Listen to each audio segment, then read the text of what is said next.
একদিন শিশুনবী মহানবী হজরত মুহাম্মদ সাল্লাল্লাহু আলাইহি ওয়াসাল্লাম ক্ষুধার্ত শরীর নিয়ে মক্কার ধুলোমাখা পথ দিয়ে হাঁটছিলেন।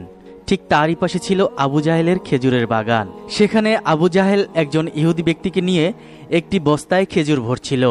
শিশুনবী হজরত মুহাম্মদ সাল্লাল্লাহু আলাইহি ওয়াসাল্লাম আবু জাহেলের খেজুরের বাগানের দিকে গিয়ে আবু জাহেলকে সালাম দিলেন।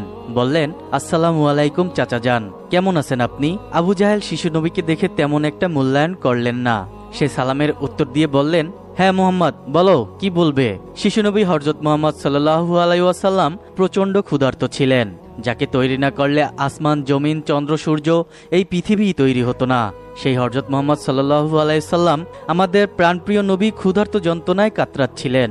তখন তিনি প্রচণ্ড ক্ষুধায় আবু জাহেলকে বললেন, চাচাজান, আমাকে কি আপনি দুটো খেজুর দিতে পারেন? প্রচণ্ড ক্ষুধা লেগেছে, তাহলে আমি দুটো খেজুর খেতাম। আবু জাহেল ছিলেন অত্যন্ত দুরন্দর প্রকৃতির। সে মনে মনে ভাবল, কেন সে মুহাম্মদকে তার বাগান থেকে দুটো খেজুর দেবে। আসলে আবু জাহেল খুব ধনবান ছিলেন। তার বাগানে প্রচণ্ড খেজুরের ফলন হয়েছিল। ইহুদিদের কাছে সেগুলো বিক্রি করে সে অনেক অর্থ পেত। ওই খেজুর বাগানের তুলনায় দুটো খেজুর তার কাছে কিছুই ছিল না। চাইলে সে মুহাম্মদকে দুটো খেজুর দিতে পারত। কিন্তু আবু জাহেল চতুরতার সাথে মুহাম্মদকে বলল, হে মুহাম্মদ, আমি তোমাকে অবশ্যই দুটো খেজুর দিতে পারি, তবে তোমার কাছে একটি শর্ত রয়েছে। মুহাম্মদ বললেন, চাচাজান, কি শর্ত আমাকে বলুন, আমার খুব ক্ষুধা লেগেছে, দুটো খেজুর আমার প্রয়োজন। আবু জাহেল তখন শিশুনবী মুহাম্মদকে বললেন, ওই যে দেখছো একজন ইহুদি বস্তার ভেতর খেজুর ভরছে, ওই বস্তা তোমার মাথায় করে তার বাড়িতে দিয়ে আসতে হবে। তুমি যদি পারো তাহলে আমি তোমাকে দুটো খেজুর দিতে রাজি আছি। শিশুনবী হযরত মুহাম্মদ সাল্লাল্লাহু আলাইহি সাল্লাম বললেন, চাচাজান, ঠিক আছে, আমি আপনার প্রস্তাবে রাজি। ওই ইহুদি ব্যক্তির খেজুরের বস্তা আমি মাথায় করে তার বাড়িতে দিয়ে আসব। এই বলে শিশুনবী হযরত মুহাম্মদ সাল্লাল্লাহু আলাইহি ওয়াসাল্লাম বাগানের অপর পাশে সেই ইহুদি ব্যক্তির কাছে গেলেন।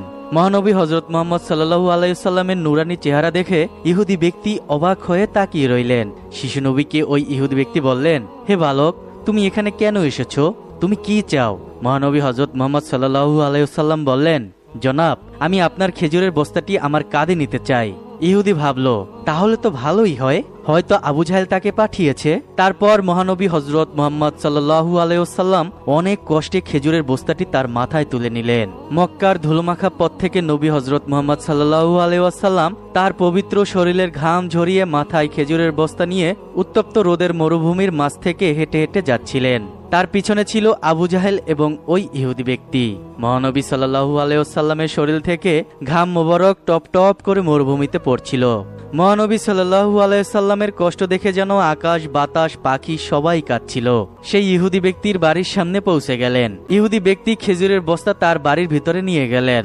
তারপর শিশুনবী হযরত মুহাম্মদ সাল্লাল্লাহু আলাইহি ওয়াসাল্লাম তার চাচা আবু জাহেলকে বললেন, চাচাজান, এবার আমার খেজুর দিন। আবু জাহেল তখন খেজুর বাগান থেকে মাত্র একটি খেজুর মহানবী হযরত মুহাম্মদ সাল্লাল্লাহু আলাইহি সাল্লামের হাতে দিলেন। শিশু নবী করিম সাল্লাল্লাহু আলাইহি সাল্লাম দেখলেন তার হাতে মাত্র একটি খেজুর। সে খেজুরটি তার হাতে নিয়ে বললেন, চাচাজান, আমাকে আরেকটি খেজুর দিবেন না? এ কথা বলার সাথে সাথে আবু জাহেল রেগে ক্রোধে উত্তপ্ত হয়ে গেলেন। শিশুনবী হযরত মুহাম্মদ সাল্লাল্লাহু আলাইহি ওয়াসাল্লামের ওই আরেকটি খেজুরের কথা বলায় যেন কাল হয়ে দাঁড়ালো। সে প্রিয় নবী শিশুনবী হযরত মুহাম্মদ সাল্লাল্লাহু আলাইহি ওয়াসাল্লামকে সজোরে একটি থাপ্পড় দিয়ে বসলেন। সাথে সাথে যেন দিনের সূর্য ডুবে গেল, আকাশ অন্ধকার হয়ে গেল, চারদিকে স্তব্ধ হয়ে গেল। তারপর ওই ইহুদি যখন খেজুরের বস্তা খোলার জন্য ঘরের ভিতরে গেলেন, খেজুরের বস্তা খুলে তিনি বিস্মিত হয়ে পড়লেন। দেখলেন খেজুরের বস্তার ভেতরে সকল খেজুর পাথরে পরিণত হয়ে গেছে। ইহুদি এক চিৎকার করে আবু জাহেলকে ডাক দিল। তখন ইহুদি সেই ঘটনা দেখে অবাক হয়ে রইলেন। সমস্ত খেজুর ছোট ছোট পাথরে পরিণত হয়ে গিয়েছে। হায় আল্লাহ, ইহুদি ভাবলেন, এ কি করে সম্ভব?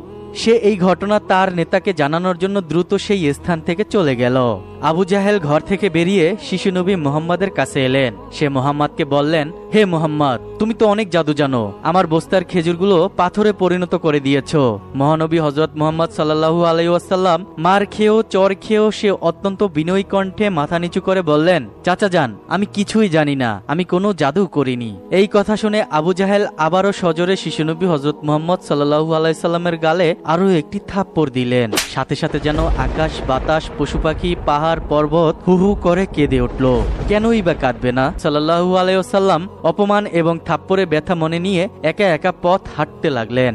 মহানবী হযরত মুহাম্মদ সাল্লাল্লাহু আলাইহি সাল্লাম হাঁটতে হাঁটতে পাহাড়ের দিকে গেলেন। সে আর বাড়ি ফিরলেন না। পাহাড়ের কাছে গিয়ে মনের দুঃখে দাঁড়িয়ে রইলেন। ক্ষুধার্ত পেট নিয়ে অশান্ত মন নিয়ে মহানবী হযরত মুহাম্মদ এইদিকে ওই ইহুদি ব্যক্তি দৌড়ে তার নেতার কাছে গিয়ে মুহাম্মাদের সাথে ঘটে যাওয়া ঘটনাগুলো খুলে বললেন। সে তার নেতাকে বললেন, হে আমার নেতা, আজকে একটি আশ্চর্যজনক ঘটনা ঘটেছে। ইহুদি ব্যক্তি বলল, কি ঘটনা, আমাকে তুমি খুলে বলো। সে বলল, মুহাম্মদকে আবু জাহেল একটি থাপ্পড় দেওয়া সমস্ত খেজুর পাথরে পরিণত হয়ে গিয়েছে। এমন ঘটনা আমি কখনোই দেখিনি। আমার তাকে অলৌকিক মানুষ মনে হয়। সে কি সত্যি আল্লাহর নবী নাকি কোনো জাদুকর? তখন ওই ইহুদি নেতা বলল, মুহাম্মদ সম্পর্কে আমাদের ইহুদি ধর্মে গ্রন্থেও উল্লেখ রয়েছে।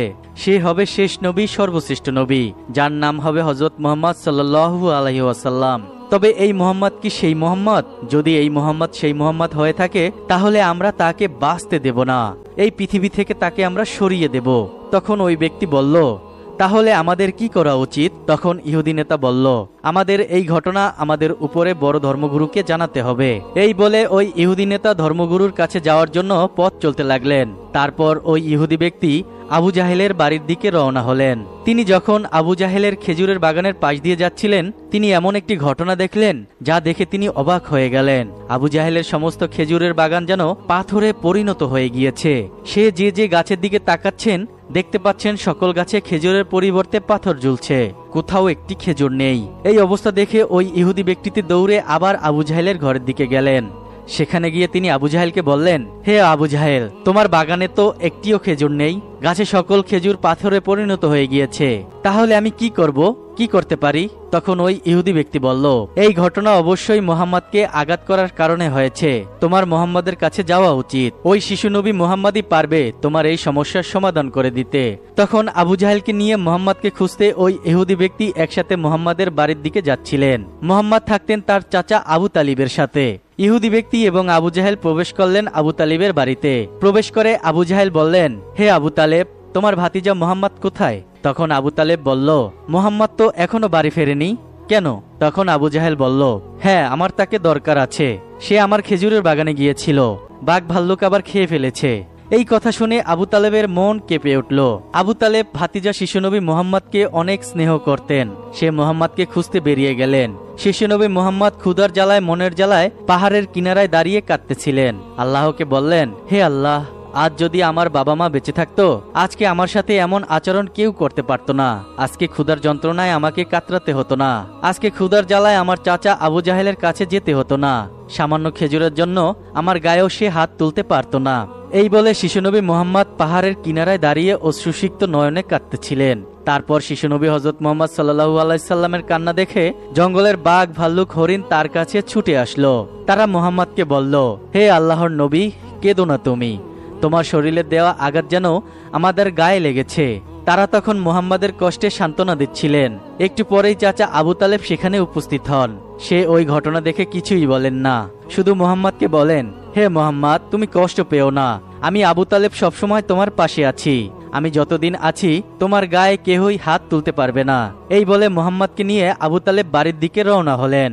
তারপর ওই রাতে আবু জাহেলের বাড়িতে চলে গেলেন আবু তালেব। সে আবু জাহেলকে বললেন, হে আবু জাহেল, তুমি শিশুনবী হযরত মুহাম্মদ সাল্লাল্লাহু আলাইহি সাল্লামকে আঘাত করে কাজটা ঠিক করোনি। তুমি নিজেও জানো যে সে কোনো জাদুকর নয়, আবার সে কোনো সাধারণ মানুষও নয়।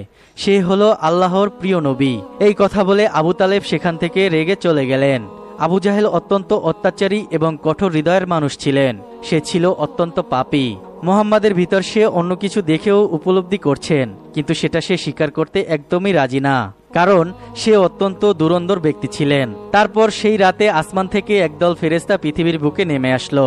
একজন ফেরেশতা আরেকজন ফেরেশতাকে বলতে লাগলো, আজকে যে শিশু নবীর চোখের পানি দেখছো, সেই হবে একদিন এই মহাবিশ্বের মহানবী হযরত মুহাম্মদ সাল্লাল্লাহু আলাইহি ওয়াসাল্লাম। আজকে যে ক্ষুধার যন্ত্রণায় কাতরাচ্ছে, সমস্ত মানবজাতিকে একদিন সে রক্ষা করবে। তার এই চোখের পানিতেই যেন নবুয়ত প্রাপ্ত হবে, তার চোখের পানিতেই রচিত হবে আল কুরআন। তারপরে ওই ইহুদি তার অন্যান্য ইহুদি ধর্মের অনুসারীদের বললেন, আজকে যে শিশুনবী হযরত মুহাম্মদ সাল্লাল্লাহু আলাইহি সাল্লাম আমরা চেয়েছিলাম আমাদের ধর্মে জন্মগ্রহণ করুক, সর্বশ্রেষ্ঠ নবী শেষ নবী হযরত মুহাম্মদ সাল্লাল্লাহু আলাইহি সাল্লাম, কিন্তু তা হলো না। তাই আমরা তার বিরোধিতা করব, আমরা তাকে হত্যা করব, তাকে আমরা কোনো মতেই কুরাইশ বংশে বেড়ে উঠতে দিব না। তাই তোমরা তাকে যেখানেই পাবে তার ক্ষতি করার চেষ্টা করবে। এভাবেই শিশুনবী হযরত মুহাম্মদ সাল্লাল্লাহু আলাইহি সাল্লামের পিছনে ইহুদি সহ নাস্তিক কাফেররা তার ক্ষতি করতে প্রাণপণভাবে লেগে গেল। শিশুনবী হযরত মুহাম্মদ সাল্লাল্লাহু আলাইহি সাল্লামের চাচা আবু তালেব সিরিয়া, শামস দেশসহ বিভিন্ন জায়গায় বাণিজ্য করে বেড়াতেন। একদিন সকালবেলা সিরিয়ার উদ্দেশ্যে রওনা করলেন চাচা আবু তালেব। তখন শিশুনবী তার পিছনে পিছনে এসে বললেন, হে আমার প্রিয় চাচা, আমি আপনার সাথে সিরিয়া যেতে চাই। আবু তালেব তার আদরের ভাতিজার কথা ফেলতে পারলেন না। তিনি তার সফরে শিশুনবীকে সাথে নিলেন। তারপর তারা ব্যবসার জন্য প্রয়োজনীয় সবকিছু গুছিয়ে নিয়ে তারা সফরের উদ্দেশ্যে নেমে পড়লেন। মরুভূমি দিয়ে পথ চলতে চলতে শিশুনবী হযরত মুহাম্মদ সাল্লাল্লাহু আলাইহি সাল্লাম এবং তার চাচা আবু তালেব ও তার ব্যবসার অনুসারীরা শামস নামক একটি জায়গায় পৌঁছালেন। সেখানেই ছিল শামস দেশের খ্রিস্টান ধর্মের একটি বড় গির্জা।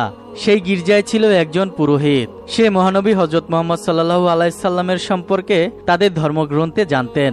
তিনি একটি জিনিস দূর থেকে লক্ষ্য করলেন। এই ঘটনা দেখে তিনি আশ্চর্য হয়ে গেলেন। তিনি দেখলেন মরুভূমি উত্তাপ গরমের ভেতর থেকে কাফেলার সাথে একটি বালক হেঁটে যাচ্ছে। কিন্তু এই বালক যখন হেঁটে যাচ্ছে, তার মাথার উপরে মেঘ তাকে ছায়া দিচ্ছে। কড়া রোদ তাকে স্পর্শ করতে পারছে না। খ্রিস্টান ধর্মের ওই ধর্মগুরু এই অবস্থা দেখে অবাক হয়ে গেলেন। সে তাৎক্ষণিকভাবে তার ধর্মগ্রন্থে পড়ে আবিষ্কার করলেন যে এই সেই মহামানব যার সম্পর্কে তিনি ধর্মগ্রন্থে পড়েছিলেন। এই সেই হযরত মুহাম্মদ সাল্লাল্লাহু আলাইহি ওয়াসাল্লাম। সেই শামস নগরেই সেদিনের মতো সফর স্থগিত করলেন চাচা আবু তালেব এবং তার ব্যবসার অনুসারীরা। সেখানে বিশ্রাম নিতে লাগলেন শিশুনবী হযরত মুহাম্মদ সাল্লাল্লাহু আলাইহি সাল্লাম সহ সিরিয়াগামী আবু তালেবের কাফেলেরা। তারপর ওই খ্রিস্টান ধর্মের ধর্মগুরু তারই দলের একজন ব্যক্তিকে ডাক দিলেন। ধর্মগুরু তাকে ডেকে বললেন, শোনো, ওইখানে যে কাফেলারা বসে আছে তাদের তুমি বলবে আজকে তারা আমার মেহমানখানায় আমন্ত্রিত। আমি তাদের আপ্যায়ন করতে চাই। যাও, তাদের এই সংবাদ পৌঁছে দাও। তারপর খ্রিস্টান ধর্মগুরুর একথা শুনে কাফিলার কাছে উপস্থিত হলেন খ্রিস্টান ধর্মের সেই অনুসারী। সে বলল, আমাদের ধর্মগুরু আজকে আপনাদের আপ্যায়ন করতে চায়। আজকে আপনারা আমাদের অতিথিশালায় খাওয়া দাওয়া সারবেন। মুতালেব তাদের প্রস্তাবে রাজি হলেন। তারপর কাফেলা সহ সবাই সেখানে উপস্থিত হলেন। সবাই ভালো মন্দ খাওয়া দাওয়া করলেন। সেই খ্রিস্টান ধর্মগুরু আগেই চিনতে পেরেছিলেন এই সেই মহামানব, এই সেই বালক যার পিছনে রয়েছে নবুয়তের সিল, পিঠে রয়েছে মোহরানা এবং চোখে ছিল রহমতের ছাপ। তাই তিনি চাচা আবু তালেবকে ডেকে বললেন, হে কাফেলার সর্দার, নিশ্চয়ই এই শিশুটির পিতামাতা বেঁচে নেই? চাচা আবু তালেব বললেন, হ্যাঁ, সে এতিম। তালেব বললেন, আপনাকে অসংখ্য ধন্যবাদ। আপনার কাছে চিরকৃতজ্ঞ হয়ে রইলাম। আমি আমার ভাতিজা শিশুনবী শেষ নবী হযরত মুহাম্মদ সাল্লাল্লাহু আলাইহি সাল্লামকে আমার কাছে বড় করেছি। তাকে আমি আমার জীবনের বিনিময়ে হলেও আগলে রাখবো। তারপর সেখান থেকে তারা তাদের তাঁবুতে চলে গেলেন। আবু তালেবের কাফেলারা বের হওয়ার সাথে সাথেই ওই খ্রিস্টান ধর্মের ধর্মগুরুর কাছে কিছু সৈন্য এলো। সৈন্যরা এসে তাকে বলল, হে ধর্মগুরু, আপনি কি এখানে কোনো কাফেলাদের দেখেছেন? খ্রিস্টান ধর্মগুরু বুঝতে পারলেন এই সৈন্যরা রোম দেশ থেকে এসেছে। তারা মহানবী সাল্লাল্লাহু আলাইহি সাল্লামকে খুঁজছেন, কারণ তাদের কানেও চলে গিয়েছে এই জমানায় একজন নবী আসবেন। যে রোম দেশের বাদশাহ, সে তার সৈন্য মুহাম্মদকে খুঁজতে পাঠিয়ে দিয়েছিল। কারণ তার কানেও চলে গিয়েছিল ইতিমধ্যে জন্মগ্রহণ করেছে মানবজাতি হেদায়েতের পথের সর্বশ্রেষ্ঠ নবী হযরত মুহাম্মদ সাল্লাল্লাহু আলাইহি ওয়াসাল্লাম, যে ছিল ইহুদিদের ঘোর শত্রু। তারপর সেই খ্রিস্টান ধর্মগুরু বলল, কেন তোমরা তাদের খুঁজছো? সেই সৈন্য বলল, আমরা মুহাম্মদকে খুঁজছি, তাকে আমরা হত্যা করব। ধর্মগুরু বলল, যাকে এই পৃথিবীতে আল্লাহ পাঠিয়েছেন বান্দাদের মুক্তি দেওয়ার জন্য, সে শেষ নবী হযরত মুহাম্মদ সাল্লাল্লাহু আলাইহি সাল্লাম, যার উপর নাজিল হবে পবিত্র কুরআন, যার পিঠে রয়েছে নবুয়তের সিল, তাকে তোমরা হত্যা করতে চাচ্ছ? নিশ্চয়ই আল্লাহ যাকে এই দুনিয়াতে পাঠিয়েছেন তাকে তিনিই রক্ষা করবেন। তোমরা তাকে কি করে হত্যা করবে? তোমরা চলে যাও তোমাদের রাজ্যে। এই কথা শুনে সৈন্যদল সেখান থেকে চলে গেলেন। তারপর চাচা আবু তালেবকে ওই খ্রিস্টান ধর্মগুরু ডেকে বললেন, তুমি এখান থেকে চলে যাও, তোমাদের ঘোর বিপদ। মুহাম্মদকে ক্ষতি করার জন্য ইহুদি এবং কাফেলারা উঠে পড়ে লেগেছে। চাচা আবু তালেব আর সিরিয়ার উদ্দেশ্যে রওনা করলেন না। তার স্নেহের ভাতিজা হযরত মুহাম্মদ সাল্লাল্লাহু আলাইহি সাল্লামকে নিয়ে সে মক্কার পথে অগ্রসর হলেন। পথে যেতে যেতে দেখলেন একটি ঘোড়া দাঁড়িয়ে আছে। ঘোড়ার পাশে একজন অসুস্থ মানুষ শুয়ে আছে মুমূর্ষ অবস্থায়। মহানবী হযরত মুহাম্মদ সাল্লাল্লাহু আলাইহি সাল্লাম তার কাছে গেলেন, তাকে পানি পান করালেন। মহানবী ছিলেন অত্যন্ত দয়ালু। দয়াময়ের নির্দেশনের দিক থেকে তিনি ছিলেন সর্বশ্রেষ্ঠ। যে ব্যক্তি ওখানে অসুস্থ হয়ে পড়েছিল, সে শিশুনবী হযরত মুহাম্মদ সাল্লাল্লাহু আলাইহি সাল্লামকেই হত্যা করতে এসেছিল। কিন্তু শিশুনবী হযরত মুহাম্মদ সাল্লাল্লাহু আলাইহি সাল্লাম তাকে সেবা যত্ন করে কাফেলের সাথে নিয়ে গেলেন। এভাবেই হযরত মুহাম্মদ সাল্লাল্লাহু আলাইহি সাল্লাম শিশুনবী আস্তে আস্তে বড় হতে লাগলেন। চাচা আবু তালেব তাকে পরম স্নেহে লালন পালন করতে লাগলেন। এভাবেই আস্তে আস্তে মক্কার বুকে বেড়ে উঠলেন সমস্ত মনুষ্য জাতির সর্বশেষ সর্বশ্রেষ্ঠ নবী হযরত মুহাম্মদ সাল্লাল্লাহু আলাইহি ওয়াসাল্লাম।